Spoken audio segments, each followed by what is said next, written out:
विश्वानि देव सवितर्दुरितानि पराशुभ यद्भद्रां तन्न आशुभ। ओम शांति शांति शांति। श्री सद्गुरुदेव भगवान की जय। प्रस्तुत विवेक चूड़ामणि चल रहा है और श्लोक क्रमांक 273 वासना का त्याग के प्रकरण है। यहाँ कहते हैं कि जो देह वासना है, लोक वासना है और शास्त्र वासना है, इससे अगर निवृत्त नहीं होते हैं तो संसार बंधन में ही पड़े रहते हैं और संसार बंधन में पड़े रहना जो है अज्ञान का कारण है। तो इससे बाहर निकलने के लिए हमें अपने स्वरूप को पहचानना पड़ेगा, क्योंकि स्वयं जो ये शरीर है वो सच्चिदानंद स्वरूप है, वो ब्रह्म है। तो ब्रह्म है तो फिर और कुछ जानने की क्या इच्छा है। तो कहते हैं ब्रह्म तो है, लेकिन वो ब्रह्म शरीर के आवरण के कारण जो शरीर में तुम्हारे काम क्रोध लोभ आदि का जो है प्रवेश हुआ है, उस प्रवेश के कारण उस ब्रह्म की पहचान नहीं हो पा रही। तो स्वयं तो सुखी हो, लेकिन अपने को तुम दुखी महसूस कर रहे हो। तो दुखी महसूस करने के कारण फिर छटपटा रहे हो कि मैं एक दुखी हूं, मैं सुखी कैसे हो जाऊंगा। और उस सुखी होने के लिए संसार में नाना प्रकार के प्रयास कर रहे हैं। नहीं तो प्रयास करने की भी जरूरत नहीं है। जब स्वयं सुखी है तो और कहाँ से सुख प्राप्त करेगा। लेकिन वो बाहर के वस्तुओं से सुख प्राप्त कर कर अपने आप को सुखी बनाना चाह रहा है। तो कहते हैं कि वो सुख नहीं है, तुम स्वयं सुखी हो। बस तुम्हारे जो बुद्धि में मन में मल विक्षेप आवरण का दोष भरा हुआ है, उससे तुम हटा दो। क्योंकि कितनी भी अच्छी वस्तु अगर गलत जगह पे पड़ जाए या गलत संगत में पड़ जाए तो वो वस्तु को उसका जो है संगत होने से, स्पर्श होने से दोष लगता है, फिर वो उसी स्वभाव में ढल जाती है ना। जैसे एक दृष्टांत देते हैं कि हंस का बच्चा कौवे के झुंड में गया और कौवे के साथ रहने लगा। तो साथ में रहते रहते रहते वो बिल्कुल कौवे के स्वरूप हो गया और अपने आप को कौवा मानने लगा। था हंस का बच्चा, लेकिन उसकी माँ ने जब देखा देखा पहचान लिया और वो फिर वो जो उसको उसने सरोवर में डुबाया, फिर उसको उसकी पहचान कराई। फिर उसको पता चला कि मैं तो हंस ही हूँ। वैसे जो ब्रह्म है, ब्रह्म की पहचान गुरु वाक्य से होती है। तत्वमसि जब गुरु उपदेश करते हैं कि वो तुम हो, तब वो उसको जो है अनुभव होता है उसका कि मैं ब्रह्म ही हूँ।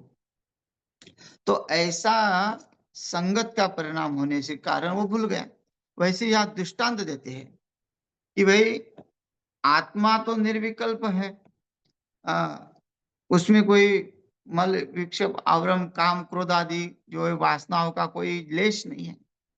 तो वो तुमने उसको अ, काम क्रोध आदि वासनाओं का लेश बना दिया है, वो तो है नहीं। लेकिन तुम्हारे बुद्धि में ये हो रहा है कि वो आत्मा मलिन हो गया, ऐसा तुम सोचते हो। तो ऐसा नहीं है, वो तो तुम्हारे बुद्धि का आवरण है। अगर भाव बुद्धि का आवरण वो हट गया काम क्रोध आदि का, तो तुम्हें वो आत्मा का प्रतिबिंब स्वयं दिखने लगेगा। फिर विश्वम दर्पण दृश्यम तुल्यम विचारतम गतम, है ना। फिर तो वो पश्चन आत्मनि माया, फिर सब तुमको अपने आप अपना स्वरूप ही दिखेगा। तो यहाँ दृष्टांत देते हैं शंकराचार्य जी कि किस तरह जो है वो अ, वासनाओं के कारण, देह वासना, लोक वासना और शास्त्र वासनाओं के कारण तुम अपने आत्म स्वरूप को भूल गए हो। जलादि संसर्ग वशात प्रभूत दुर्गंध धूता गुरु दिव्य वासना संघर्षणे नैव विभाति सम्यक विधूयमाने सति बाह्य गंधे। जलादि संसर्ग वशात प्रभूत दुर्गंध धूता गरु अगरु दिव्य वासना। अगरु माने चंदन। जो चंदन की लकड़ी है, चंदन की लकड़ी कितनी सुगंधित होती है। चंदन के पेड़ का जो सुगंध दूर दूर तक जाता है। अच्छा, चंदन के बगल में अगर नीम का भी पेड़ हो तो उससे भी चंदन की सुगंध आती है। इस चंदन को बड़ा ही माना है, लेकिन चंदन में भी दोष आता है। तो चंदन की लकड़ी को अगर जल में कई दिन तक रखा जाए तो उसके ऊपर बिल्कुल चिकनाहट काई आ जाएगी, हरी हरी, बहुत सारी काई आ जाएगी। और फिर उस चंदन को अगर हम निकालते हैं तो उस चंदन की सुगंध जो है वो लुप्त हो जाती है और उस काई की दुर्गंध सब जगह फैल जाती है। तो था क्या वो? सुगंधित चंदन था, लेकिन काई के कारण वो दुर्गंध हो गया। वैसे ही जो ब्रह्म जो है निर्लिप्त है, लिप्त नहीं है, लेकिन ये वासनाओं के कारण वो ब्रह्म लिप्त दिखाई दे रहा है। जो कार्य हो रहा है ना, शरीर के माध्यम से। और जिसने जान लिया वो तो लिप्त नहीं है, लेकिन कार्य करता हुआ भी लिप्त दिखता है ना। भगवान राम जी जब रोते हैं तो ऐसा लगता है संसार में बहुत लिप्त है, लेकिन साधारण मनुष्य तो दिखता भी वैसा ही, होता भी वैसा ही है। तो वो अ, वासना जो है, उस वासनाओं के कारण, वासना रूपी जो काई जमी है, उसके कारण दुर्गंधी फैली हुई है। दुर्गंध, दुर्गंध से छिपा हुआ है वो चंदन, अगरु, जो सुगंधित द्रव्य है।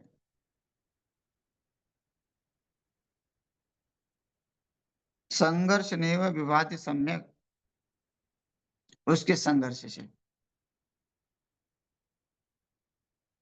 फिर उस चंदन को अगर हमको प्राप्त करना है, सुगंध को प्राप्त करना है, तो हमें उसको घिसना पड़ेगा।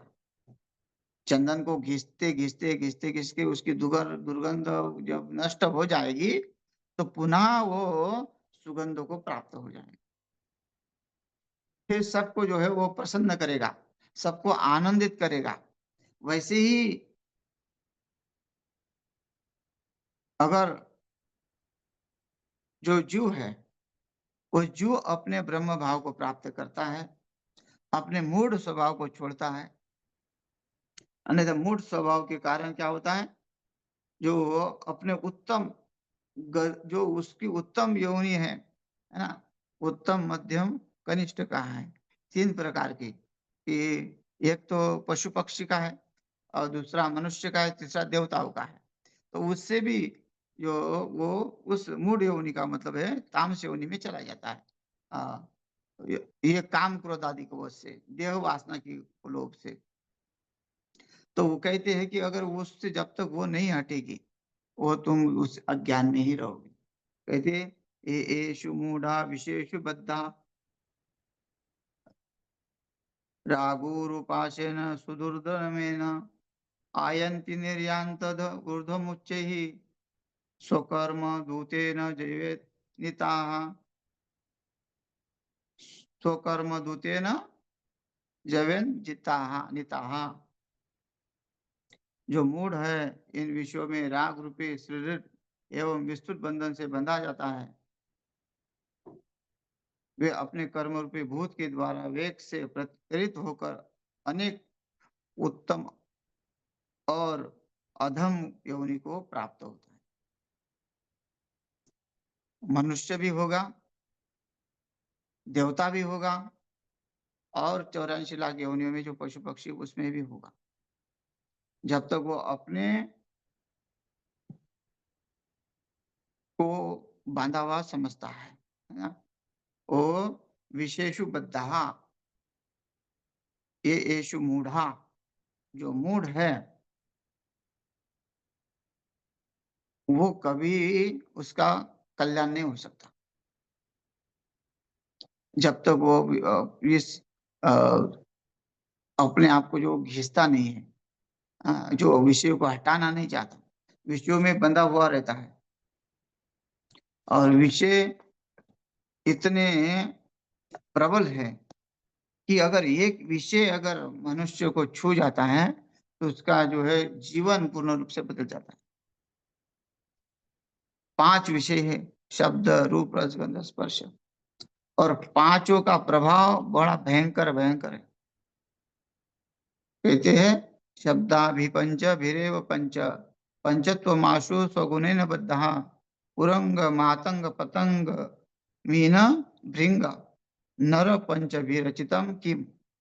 बोलते हैं कि 5 प्रकार के विषय अलग अलग 5 लोग भोग रहे हैं और पांचों जो है मृत्यु को प्राप्त हो रहे हैं, है ना?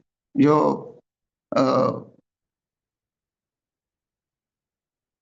हाथी है वो स्पर्श से बंधा हुआ है, पतंग है जो रूप से बंधा हुआ है, मछली जो है रस से बंधी हुई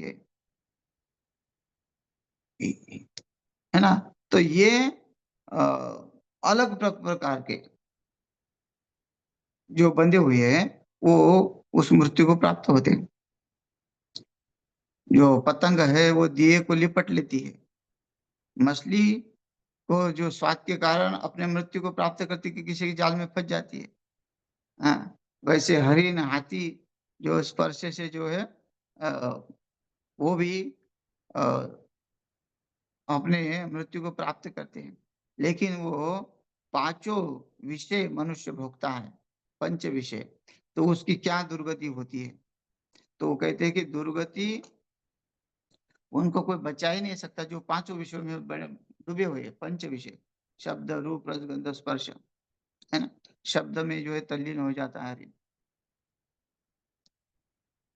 तो ऐसा कहते हैं कि जब तक ये आप विषय पाश से मुक्त नहीं होंगे तब तक मुक्ति संभव नहीं है, चाहे कितने भी शास्त्र पढ़ो, शास्त्र का अध्ययन करो, छठ शास्त्र पूर्ण कंठस्थ हो, लेकिन फिर भी इस संसार के दुखों से छूट नहीं पाएंगे।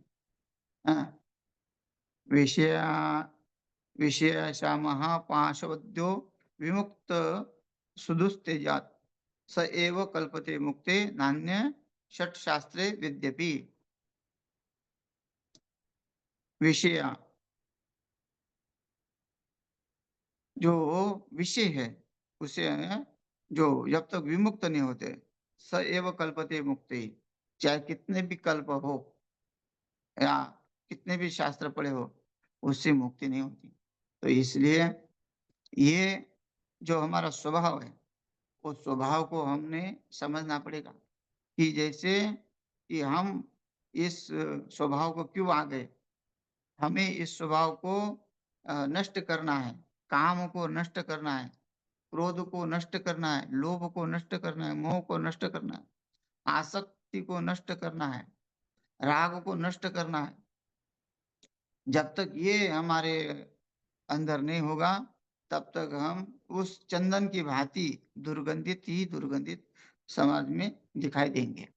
समाज हमको अच्छा कहेगा, समाज हमको बुरा भी कहेगा। किस कारण? इस काम क्रोध आदि के कारण। अगर ये काम क्रोध आदि निकल गए तो कोई भी शास्त्र भी निंदा करता है। जो काम क्रोध आदि जिसके अंदर है, उसकी शास्त्र निंदा करता है। वैसे उस शास्त्र को पढ़ने वाले मनुष्य भी निंदा करते हैं। अगर ये सब हट जाए, वासना मन से हट जाए, तो फिर कोई उसकी निंदा नहीं करेगा, कोई उसको दुःख नहीं होगा किसी प्रकार का। संघर्ष नहीं वो विभाति सम्यक। वो संघर्ष के कारण उसकी सुगंध आ जाएगी। मतलब उसका घर्षण जब करेंगे, अ, धूयमाने सति बाह्य गंधे, वो बाह्य गंध सम्यक विधूयमाने सति बाह्य गंधे, उस प्रकार विधूयमाने हटाए जाने पर, उसकी जो काई है, उसकी हटाए जाने पर जो है उसका जो अंदर का सुगंध है वो प्राप्त हो जाएगा। फिर प्राप्त होने के बाद क्या कहते हैं कि फिर अपने स्वरूप को तुम प्राप्त हो जाओगे। अनंत श्रीतांत दुरंत वासना धूलि विलिप्ता परमात्म वासना प्रज्ञाति संघर्षण तो विशुद्धा प्रीति यते चंदन गंधव स्फुटा, कहते हैं। परमात्मा वासना, परमात्मा की सुगंध मनोकल्पित अनंत भीषण वासनाओं की धूल से आवृत हो गई है, किंतु ज्ञान के सतत संघर्षण से शुद्ध होकर चंदन की सुगंध की भांति वह स्पष्टतया गोचर होने लगती है। वो अनुभव में आता है कि मैं ब्रह्म हूं।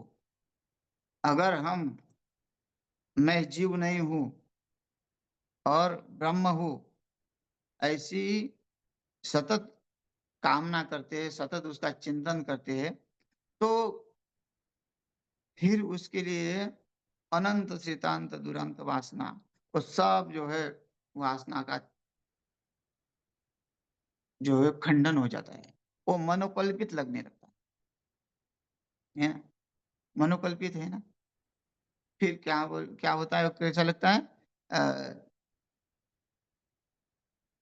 सत हरि भजन जगत सब सपना। इस जो जगत है वो सपने तुल्य लगने लगता है। जिसने ब्रह्मत्व ब्रह्मत्व ऐक्य का बोध हुआ है, एकता का बोध हुआ है, जो भीषण वासना का जो है, जिसने जो है त्याग किया है, भीषण वासना को उसने जो है संघर्षण करके घिस के जो इसको समाप्त किया है ना। काम क्रोध आदि को नष्ट करना साधारण तो बात है नहीं, बहुत कष्ट होते हैं। हम एक वस्तु का त्याग करके देखेंगे तो हमको बार बार वो वस्तु याद आती है। अगर हम सोचेंगे कि हम चाय छोड़ देंगे, तो सबसे पहले ज्यादा चाय की याद आएगी, आ जाएगी। चाय जो है दिखने लगेगा आंखों के सामने। अगर किसी ने कहा कि चाय पीना बेकार है, चाय छोड़ दो, किसी के कहने पे छोड़ भी दिया, लेकिन उसके दृष्टि से वो चाय, वो पहले तो सुबह सुबह दिखती थी, अब हर समय चाय दिखती है, जब तक वो पीता नहीं तब तक।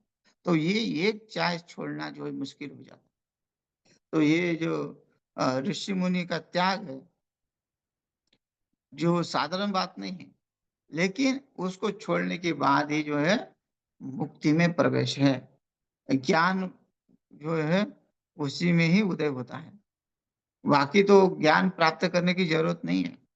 ज्ञान किस लिए प्राप्त करना है? वासनाओं के त्याग के लिए ज्ञान को प्राप्त करना है। पुस्तकों को पढ़ना, गुरुजनों की सेवा करना, हाँ, समाज की सेवा करना, यज्ञ करना, ये सब किस लिए है? केवल वासनाओं का त्याग के लिए। परमात्मा की प्राप्ति के लिए कुछ नहीं करने की जरूरत पड़ती है, क्योंकि परमात्मा स्वयं प्राप्त ही है। जो प्राप्त है उसको क्या प्राप्त करना है? हाँ, बस इसको हटाने के लिए वो सब प्राप्त करना है।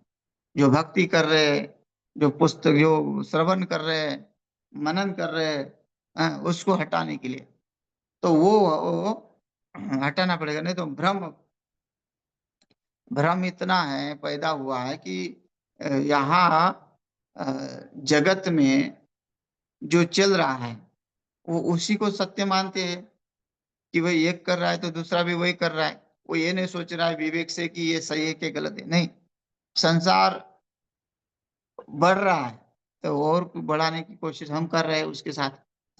कोई अपना व्यापार बढ़ा रहा है तो दूसरा भी उसके साथ सोच रहा है कि मैं भी इसके जैसे व्यापार बढ़ाऊं। लेकिन ये नहीं सोच रहा है कि व्यापार बढ़ाने के बाद का परिणाम क्या है ना। तो ये भ्रम पैदा हुआ है कि इसके कारण हो सकता है कि वही सही है। ये कि जो है गाय खरीदी एक ब्राह्मण ने, और गाय लेके जा रहा है। छोटे ही गाय, छोटी गाय है, छोटे कद की गाय है। तो गांव का ब्राह्मण है, कैसे कैसे इसको ठगा जाए, क्योंकि इसको तो छीन नहीं सकते, चोरी इससे कर नहीं सकते। तो सोचा लोगों ने कि इसके अंदर भ्रम पैदा करेंगे, तब तो ये अपने आप छोड़ देगा। और जैसे ला रहा था, चार लोग चार जगह पे खड़े हो गए, और पंडित जी वहां से आए। तो पंडित जी को कहा कि पंडित जी राम राम। कहाँ से आए? बोले बाजार से आया। क्या खरीद के लाए? बोले गाय। बोले हंसने लगा, बोले गाय है, ये तो गधा है। पंडित जी बोले कि पागल हो गया क्या, ये गधा नहीं गाय है, जरा सा ढंग से देख। वो और बोलने लगा, धूर्त तो होते ना। वो बोलने लगा, नहीं नहीं देखो, आप ही देखो, बिल्कुल गधा ही है। उन्होंने कुछ नहीं सोचा, क्योंकि उनको पता था ये गाय है। आगे चले, दूसरा ठग मिला। दूसरे ने भी कहा कि कहाँ गए थे? बाजार गए थे। और क्यों ये गधा लाए? डायरेक्ट कोई ने यही बोल दिया। अब क्यों? इसलिए कुछ नहीं पूछा, आपने ये गधा क्यों लाया फिर? पंडित जी बोले, अरे भाई गधा नहीं है, गाय है। अरे वो बोला कि वो आप चार लोगों से और पूछ लेना, अगर मैं झूठ बोलूंगा तो आपको जो जो मुंह मांगा जो है आप जो बोलोगे वो दे दूंगा। अब जो पंडित जी के मन में जो है भ्रम आ गया कि उसने भी पहले बोला था कि ये गधा है, और ये भी बोल रहा है एक गधा है। अब मन में जो है संकल्प, जो विकल्प जो है वो हो रहा है, गाय है कि गधा है। मैं तो गाय समझ के लाया है, तो गाय। लेकिन ये लोग जो है, उसने भी कहा इसने भी कहा। तीसरे के पास गया, तीसरा तो देख के जोर जोर से हंसने लगा। अब पंडित जी गधा कब से पालने लगे हो? जोर जोर से हंसने लगा। अब पंडित जी को बड़ा बुरा लगा, अरे भाई ये तो डर डर के बोल रहा है, तो गाय है। बोले नहीं, आप ऐसा इतने विद्वान होके भी ऐसा कैसे भ्रम में रह सकते हो? ये तो बिल्कुल गधा ही है। अब तो पंडित जी के मन में एकदम भर गया कि मैं तुझसे गलती तो नहीं होगी, गलती नहीं होगी। और चौथा जैसे मिला, चौथे ने भी बड़ा जोर से उपवास किया कि आजकल क्या आप गधे पालने लगे हो गौशाला छोड़ के? तो जैसे ही उसने कहा, वैसे पंडित जी ने शर्म के मारे सबको, उसको गाय को छोड़ दिया। कि उनके मन में पक्का हो गया कि चार लोगों ने बोला है, चार लोग तो झूठे नहीं हो सकते। तो वैसे ही जो समाज में कार्य हो रहे हैं, हजारों कार्य जो व्यक्ति कर रहा है, तो वो बुद्धिमान आदमी भी उस भ्रम में पड़ जाता है, सही में भगवान है क्या नहीं है। हाँ, अब भगवान होता तो फिर ऐसा क्यों होता, दुख क्यों होता? हमने तो किसी का बिगाड़ा नहीं। तो साधारण मनुष्य की बुद्धि ऐसी होती है। तो ये जो भ्रम पैदा हुआ है देखा देखी में, नहीं तो अपने स्वरूप को तो पहचानने में कोई ये नहीं है।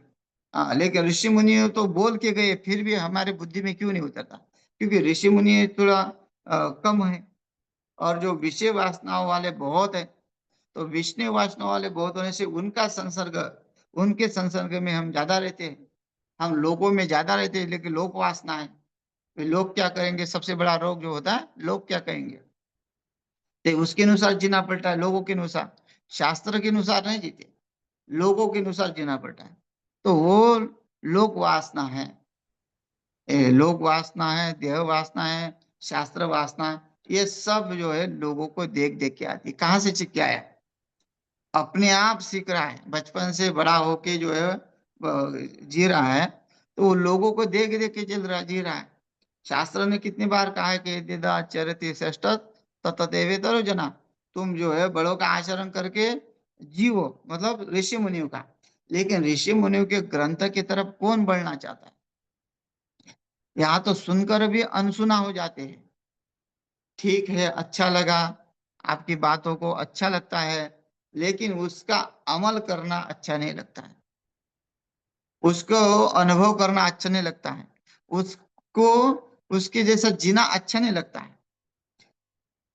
कौन अपना जीवन जो है, नहीं तो फिर असंख्य महात्मा बन जाते। श्रवण तो करोड़ों लोग कर रहे हैं, जो शास्त्रों को निचोड़ निचोड़ के पी गए हैं, वो भी वक्ता जो है समाज को बोध दे रहे हैं। लेकिन समाज से कितने लोग साधक बन रहे हैं, उसमें से कितने साधक निकल रहे हैं, कितने इस शरीर के बारे में सोच रहे हैं। उचित लोग हैं, है ना, उचित। ऐसे नहीं है कि मैं तो सबको, मतलब सब पूरे दुनिया को लेकर चल रहे हैं कि जो तो कर रहे हैं तो कर रहे हैं, लेकिन कई लोग जो है सुनकर भी अनसुना करते हैं। कई प्रदर्शन देखने जा रहे हैं, कई भीड़ देखने जा रहे हैं, तो लोगों के कारण। तो ये जो भ्रम है, वो भ्रम ही संसार है। नहीं तो ये संसार तो फिर मिथ्या दिखने लगता ना। जगत सब सपना, ये सपना तुल्य दिखता, ये भ्रम दिखता, मृगजल जैसा। जैसे मृगजल, हरिण को मृगजल दिखता है, होता नहीं है, वैसे विद्वान पुरुष को ये संसार मृगजल दिखता है, इसलिए वो नहीं उसमें फंसता, वो उससे सब वासनाओं से दूर रहता है। हाँ, या निशा सर्वभूतानां यस्याम जागृति भूतानि सा निशा पश्यतो मुनि। जिस विषय वासनाओं में जागृत है सब भूत, उस जागृत अवस्था में वो जो जो विषय रूपी जागृत अवस्था में वो ऋषि मुनि सोए हुए हैं, उनके लिए वो विषय नहीं है, भोग नहीं है। वो केवल जहाँ भोग प्राप्त हुआ, उन्होंने उन्होंने वहां विधिवत त्याग कर दिया। वो हमेशा त्याग ही मानते हैं, त्यागा शांति अनंतरम, क्योंकि उनको पता है त्याग से ही शांति मिलती है। तो त्याग किसका करना है? वासनाओं का त्याग करना है, शरीर का त्याग नहीं करना। वासनाओं की इच्छा का त्याग करना है। हाँ, जो भोगों की इच्छा है, उस इच्छाओं की आसक्ति का त्याग करना। जो मिले, अपने आप मिले, प्रारब्ध से मिल रहा है, लेकिन मिलकर भी उसमें जो हर्षित नहीं है और न मिलने से वो दुखी नहीं है, वही ज्ञान है। वही जो है वो अपने अपना निरीक्षण में लगा हुआ है। वही अपने चंदन की जैसे काई घिसने के बाद सुगंधी आती है, वैसे वो अपने शरीर का मंथन कर रहा है तप से, तप के द्वारा। तप के द्वारा वो काई हटा रहा है। काई का है शब्द रूप रस गंध स्पर्श जो विषय है, जो काम क्रोध आदि जो है विकार है, वो सबको वो हटा रहा है। और हटाते हटाते जो है वो एक दिन सुगंधित तू प्राप्त हो रहा है। और सुगंधि को प्राप्त होने के बाद फिर उसके अंदर कोई विकार रहता नहीं, फिर वो सुगंध ही सुगंध है। फिर सुख सबको सुगंध देता है, वो स्वयं भी सुगंधित है और दूसरे को भी परेशानी नहीं है। लेकिन वो स्वयं भी दुर्गंध हो रहा है और दूसरा भी सूंघते उसके पास आता है तो वो भी भाग जाता है, वो भी उसकी बुराई करता है। तो ऐसा जीवन जो है, कहते हैं कि ऐसा नहीं है। वो स्वयं जो है आनंदमय है। बस तुमको प्रीति यते चंदन गंधव स्फुटा, वो प्रति संघर्षित प्रज्ञाति, प्रज्ञाति मतलब ज्ञान के संघर्ष से, कि ज्ञान क्या है? अहम ब्रह्मास्मि, मैं ब्रह्म हूँ, ये ज्ञान है, और कोई दूसरा ज्ञान है नहीं। मैं ब्रह्म हूँ, मैं सच्चिदानंद स्वरूप हूँ, मैं दुखी नहीं हूँ, मैं परम सुखी हूँ। ये जो ज्ञान है, उस ज्ञान को लेके अगर हम चलेंगे तो हमारे अंदर कोई विकार नहीं आएगा, उस विकारों से सब नष्ट हो जाएगा। और स्पष्टतः चंदन गंधवत सुगंधि आ जाती, और स्फुटा मतलब स्पष्ट दिखाई देगा। अपना आत्म प्रतिबिंब जो है, जैसे काई, जल में काई लगी हुई है, तो सूर्य नारायण का प्रतिबिंब नहीं दिखाई दे रहा है जल में। तो जल में है ही नहीं क्या वो प्रतिबिंब? लेकिन जल में जो काई बनी हुई है, वो काई को हटा दो, तो जो सूर्य का प्रतिबिंब अपने आप दिखेगा। या हम जल के सामने रहेंगे खड़े, तो जल में हमारा प्रतिबिंब हमें दिखेगा, लेकिन कब नहीं दिखेगा? जब हम काई हटाएंगे नहीं, तब तक नहीं दिखेगा। जब काई हटा दी तो हमें भी अपना प्रतिबिंब दिखाई देगा। शीशा में भी ऐसा है। शीशा के ऊपर सामने खड़े रहो, उसमें अगर कोई मल जो जमा हुआ है, कचरा जमा हो, तो उसमें हमें स्पष्ट नहीं दिखाई देगा। तो वैसे ही जो है वो है, बस ये हटाना की जरूरत है। जब हट जाए तो ये विकार हटने के लिए, उसके लिए तप करना पड़ेगा। यह यज्ञ दान तप कर्म, जो कर्म है वो छोड़ने नहीं पड़ेंगे। और फिर धीरे धीरे जो है, जो दुर्व्यसन है, दुर्व्यसन का त्याग करना पड़ेगा, तब जाके उसकी अनुभूति आएगी। तो समय हो गए हैं, शेष अगले सत्र में देखते हैं। हरि ओम तत्सत।